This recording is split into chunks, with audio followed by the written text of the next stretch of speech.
All right, now we're going to read a very short story about Earth Day. Sorry, I know it's a little blurry, but try and follow along with me.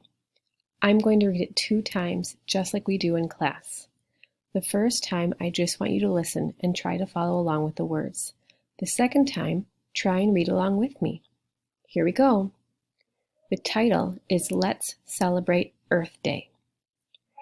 On April 22nd, people all around the world celebrate Earth Day.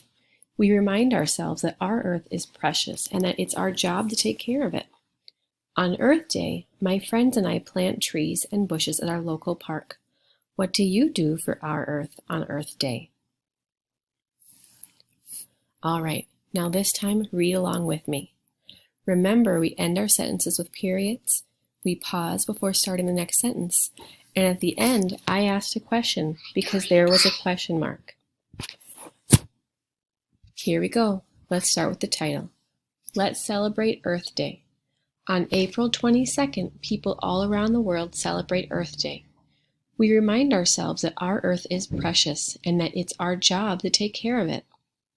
On Earth Day, my friends and I plant trees and bushes at our local park. What do you do for our Earth on Earth Day? Great job reading! Try and read it one more time by yourself. I might have gone a little too fast in the beginning.